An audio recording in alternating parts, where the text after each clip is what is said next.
महाभारत के युद्ध के पश्चात दुर्योधन अपने कर्मों की सजा को भोग रहा है। जंघा टूटी हुई है और दीनहीन अवस्था में दुर्योधन महाभारत के रणांग में पड़ा हुआ है। तब अंतकाल में दुर्योधन से मिलने को अश्वत्थामा आया। मित्र अश्वत्थामा ने पूछा, दुर्योधन तुम बड़े कष्ट में दिखाई देते हो, तुम्हारा कष्ट क्या है? दुर्योधन ने कहा, मित्र मुझे इस बात का दुख नहीं कि मेरे सब भाई मारे गए, इस बात का दुख नहीं कि सारी सेना नष्ट हो गई, इस बात का दुख नहीं कि मुझे युद्ध में विजय नहीं मिली। दुख है तो बस इस बात का कि 5 पांडवों में से एक भी कम नहीं हुआ। यह दुष्ट का स्वभाव होता है। दुष्ट कभी अपने दुख से दुखी नहीं होते, बल्कि दूसरों के सुख से दुखी होते। अश्वत्थामा ने कहा, मित्र चिंता मत करो, मैं 5 पांडवों के सिर काट करके तुम्हारे पास ले आऊं। यह कहकर अश्वत्थामा चल पड़ा। अर्धरात्रि में पांडव शिविर की ओर बढ़ा। भगवान श्री कृष्ण तो सर्वांतर्यामी पांडवों को लेकर के वन की ओर चल पड़े। द्रौपदी से भी कहा, द्रौपदी तुम अपने 5 पुत्रों को लेकर हमारे साथ वन में भ्रमण करने को चलो। पर श्री द्रौपदी जी नहीं गई। केवल 5 पांडव ही भगवान के साथ वन यात्रा में गए। यहां 5 बालक अपने अपने पिता के स्थान पर सो गए। अर्धरात्रि में आए अश्वत्थामा ने पांडव और पांडवों के पुत्रों में भेद न पाया और 5 बालकों के सिर धड़ से अलग कर लिए। बालकों के सिरों को लेकर के अश्वत्थामा दुर्योधन के पास पहुंचा। दुर्योधन से कहा, मित्र लो, मैं 5 पांडवों के सिर काट कर लाया। दुर्योधन ने कहा, मित्र तो पहले उस दुष्ट भीम का सिर मुझे दो, जिसने मेरी ये दुर्गति की है। उनमें से जो कुछ भीम जैसा सिर दिखाई देता, कुछ विशाल सिर था, वह अश्वत्थामा ने दे दिया दुर्योधन को। और दुर्योधन ने वह सिर जो हाथ में लिया, उसे जो पिचकाया, सिर फूट गया। दुर्योधन बोला, मित्र ये भीम का सिर नहीं। अश्वत्थामा ने कहा, लगता है तुम्हारे देखने में कुछ कमी है, ये भीम का ही सिर था। दुर्योधन ने कहा, नहीं मित्र, ये भीम का सिर हो ही नहीं सकता। क्यों? तो दुर्योधन ने कहा, जब मैं और भीम युद्ध करते और मैं अपनी 100 भार लोहे की गदा का प्रहार भीम के सिर पर करता, तो मेरे गदा के प्रहार से भीम को कुछ भी नहीं होता, उल्टे हमारी गदा ही मुड़ जाती, पिचक जाती। ऐसा बलवान उसका सिर, हमारे दबाने से उसका सिर नहीं फूट सकता। ये भीम का सिर नहीं। ध्यान से सब सिरों को देखा गया, मस्तकों को देखा गया, पता चल गया ये पांडवों के सिर नहीं, 5 बालकों के सिर। अब तो दुर्योधन की आंखों में अश्रु भर आए। रोते हुए दुर्योधन ने कहा, मित्र ये तुमने क्या कर दिया? अरे इन बालकों ने तुम्हारा क्या बिगाड़ा था? ये कहते कहते दुर्योधन ने प्राणों का परित्याग कर दिया और अश्वत्थामा प्राण रक्षा के लिए वन की ओर भाग चले। सूर्योदय हुआ। द्रौपदी को कुछ चिंता हुई, क्योंकि आज उसके 5 पुत्र उसे नमस्कार करने नहीं। कल भी हमने चर्चा की थी कि हमारे भारतवर्ष में प्रातः काल उठ के रघुनाथा, मातु पिता गुरु नावहि माथा। सुबह उठ करके बालक माता पिता गुरु भगवान को नमस्कार करते।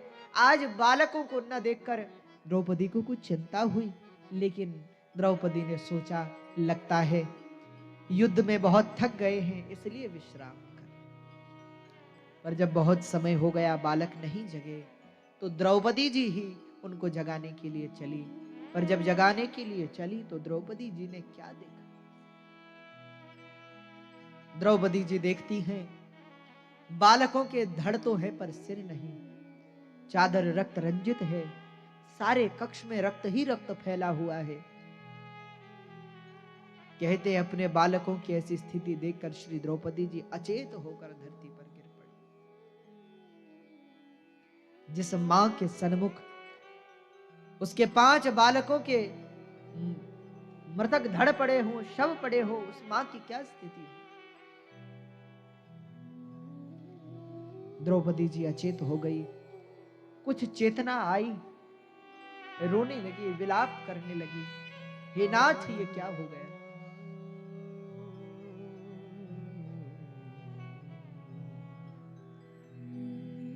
एक मां कैसी होती है, बालक को खरोच लग जाए तो मां के हृदय पर बन आती है, प्राणों पे बन आती है।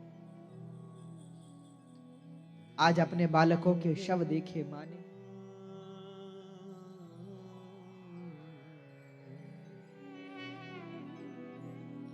रो रही है द्रौपदी। इतने में पांडव लौटे वन से। अर्जुन ने पूछा, देवी क्या बात है, क्यों रो रही हो। द्रौपदी ने अवरुद्ध कंठ से, गदगद वाणी से, कुछ दुखित स्वर में सारा हाल अर्जुन को समझाया। द्रौपदी जी रोते हुए कहती है, महाराज हम क्षत्राणियां तो बालकों को जन्म ही देती हैं मृत्यु का वर्ण करने के लिए, किंतु अगर वह युद्ध में धर्म के लिए प्राण त्यागे तब तो मां का गौरव है, किंतु हमारे सोते हुए बालकों को किसी ने मार दिया, ये मेरे दुख का कारण है।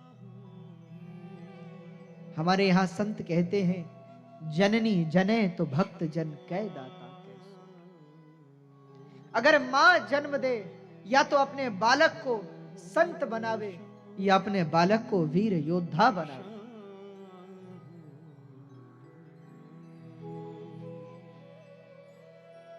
पर द्रौपदी जी कहती है, महाराज अगर मेरे पुत्र युद्ध क्षेत्र में मारे जाते मैं कभी ना रोती, कभी दुख ना करती, पर लेकिन ऐसे निरीह सोते हुए छोटे से बालकों को कोई मार करके चला गया।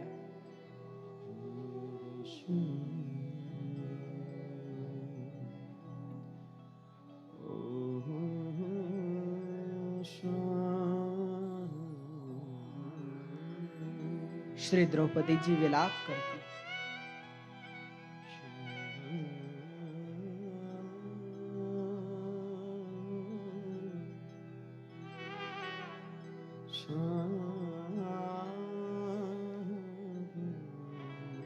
पूर्व में भी हम चर्चा कर चुके हैं इससे पहली कथा में,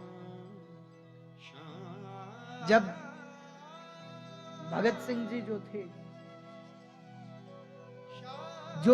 जिन्होंने देश के लिए अपने प्राणों को न्यौछावर कर दिया, देश के गौरव के लिए फांसी को स्वीकार लिया। कहते हैं जब उनको फांसी दी जा रही थी तो उनकी मां की आंखों में आंसू थे,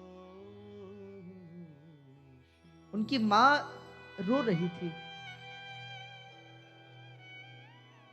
कहते हैं लोगों ने समझाया, रो क्यों रही हो, तुम्हारा पुत्र तो देश के लिए अमर होने जा रहा है, इसमें रोने वाली क्या बात है।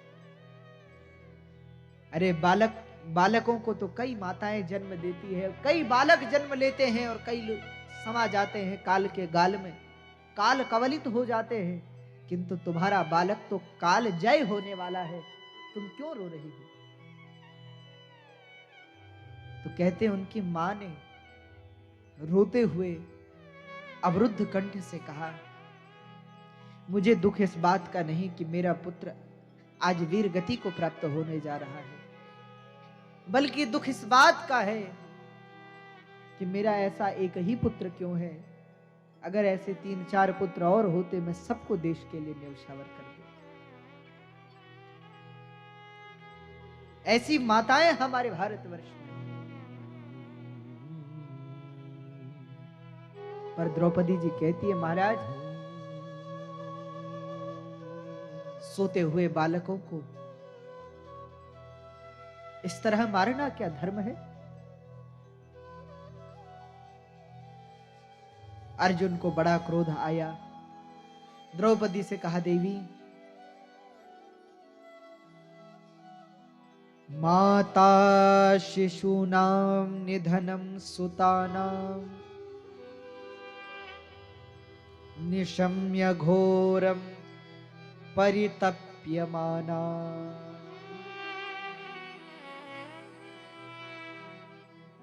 तदा रुदध्वा पुष्पकला कुलाक्षी तां सांत्वयन्नाह किरीटमाली।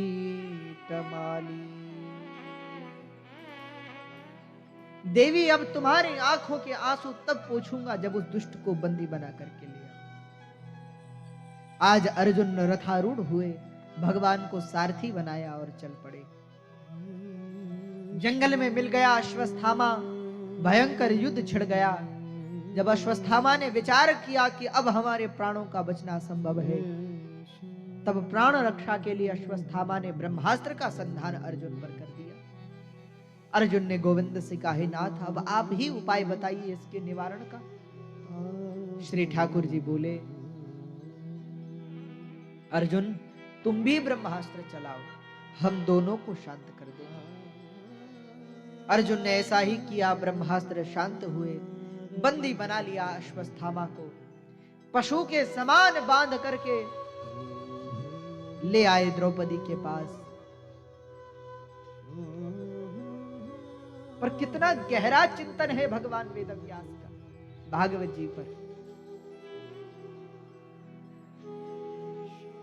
ध्यान दीजिएगा, जब अश्वत्थामा को बंदी बनाकर अर्जुन लाए,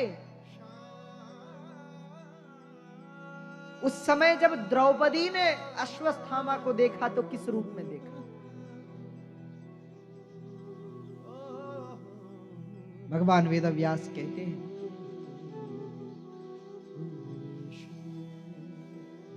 निरीक्ष्य कृष्णापकृतं गुरोसुतं वामस्वभावा कृपया ननाम च। निरीक्ष्य कृष्णापकृतं गुरोसुतं। आज द्रौपदी ने अपने 5 पुत्रों के हत्यारे को नहीं देखा, बल्कि आज द्रौपदी ने अपने गुरु के पुत्र को सामने और देखा किसने? निरीक्ष्य कृष्णापकृतं गुरोसुतं। इस प्रसंग में भगवान वेदव्यास ने द्रौपदी को द्रौपदी नहीं कृष्णा कहा। कृष्णा क्यों कहा? जैसे कृष्ण दया के सागर है, द्रौपदी दया की देवी। आज जब देखा द्रौपदी ने, आवाज लगाई, उवाच चासहन्त्यस्य बन्धुना नयनं सती मुच्यतामेष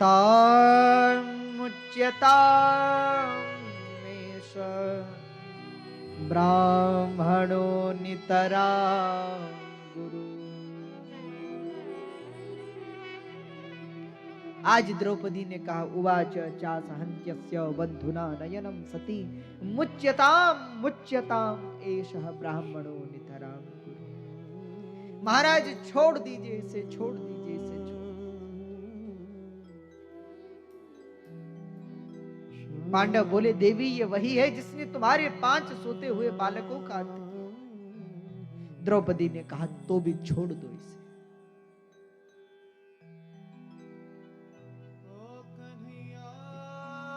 युधिष्ठिर ने कहा, देवी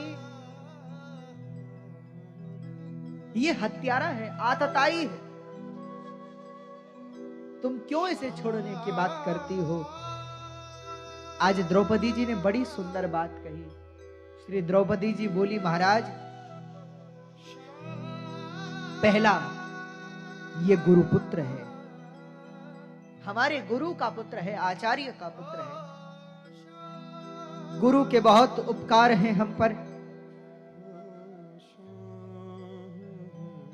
और गुरुपुत्र तो गुरु के तुल्य होता है, इसीलिए यह मारने योग्य नहीं, यह तो पूजने योग्य।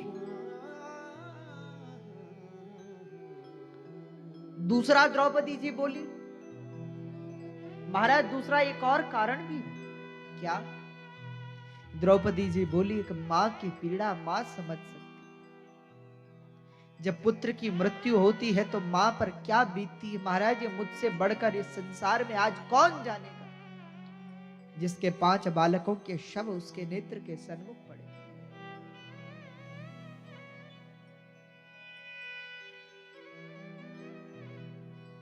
पर मेरे 5 बालक मारे गए तो क्या, मुझे 5 पतियों का आधार है, मेरे 5 पति हैं, मैं उनके सहारे जीवन बिता लूं। पर इस अश्वत्थामा की जो मां है ना,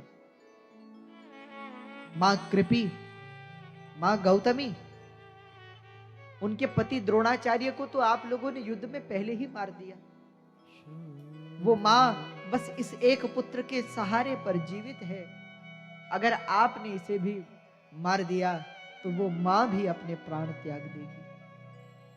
और याद कीजिए महाराज, आप मुझसे सदा कहते थे कि जब हम गुरुकुल में पढ़ते तो मां कृपी हमको भोजन कराती, अपनी गोद में शयन कराती, और आप लोग कहते मां ने हमें, मां कृपी ने कभी मां कुंती का स्मरण होने नहीं दिया। क्या आज उस गुरु माता के प्राण हरने का पाप आप करेंगे?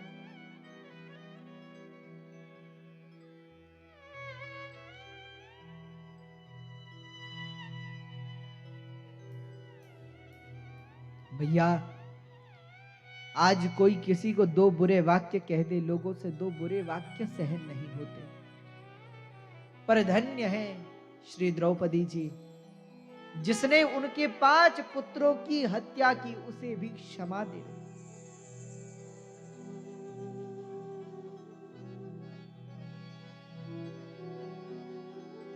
कह दिया छोड़ दो इसे।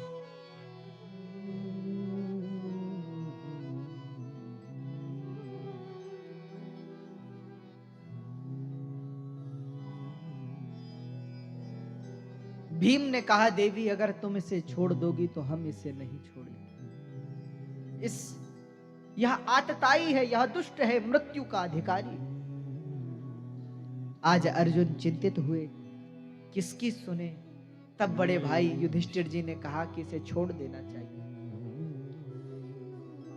अब युधिष्ठिर और भीम दोनों ही बड़े भाई किसकी बात माने? तब आज अर्जुन ने भगवान कृष्ण के सामने यह प्रश्न रखा, हे नाथ, ऐसा कोई प्रश्न नहीं जिसका उत्तर आपके पास ना, ऐसी कोई समस्या नहीं जिसका समाधान आपके पास ना। आप ही समाधान कीजिए, इसे मार दें या छोड़ दें। तब तो भगवान श्री कृष्ण बोले, अर्जुन, ब्रह्म बंधुर्न हंतव्य आतताई वधार्हण मयैवो भयमाम्नातं परिपायानुशासनम्।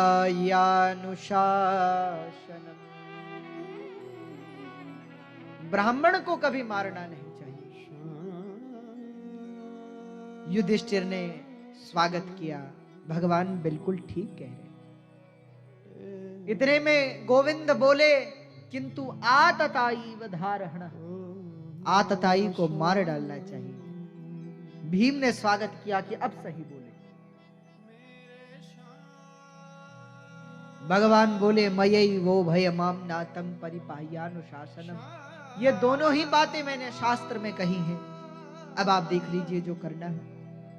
अर्जुन ने कहा, प्रभु बात को उलझाइए नहीं, सुलझाइए, उत्तर दीजिए। श्री ठाकुर जी बोले, इसको मार भी दो और छोड़ भी दो। तो ऐसा क्या करें? भगवान बोले, सम्मानित व्यक्ति के लिए अपमान ही उसकी मृत्यु है। आप इसका अपमान करो, इसे अपमानित करके इसके सिर की मणि निकाल कर वपनम द्रविड़ादानम स्थानम निर्यापणम तथा एष हे ब्रह्म बंधूनां वधो नान्योस्ति दैहिकः। इसकी मणि सिर से निकाल लो और इसे तिरस्कृत कर राज्य से बाहर निष्कासित कर दो, यही इसकी मृत्यु। पांडवों ने ऐसा ही किया, अश्वत्थामा को क्षमा किया। पर जैसे संत कभी संतता नहीं छोड़ते, दुष्ट कभी दुष्टता नहीं छोड़ते। अश्वत्थामा ने सोचा, इन पांडवों ने मेरा तिरस्कार किया, मैं इनके वंश में किसी को जीवित रहने न दूंगा। तब धनुष पर ब्रह्मास्त्र का संधान किया और विचार किया कि इनका अंतिम वंशज उत्तरा के गर्भ में स्थापित है। अगर उत्तरा के गर्भ को नष्ट कर दिया जाए तो पांडवों का संपूर्ण वंश नष्ट हो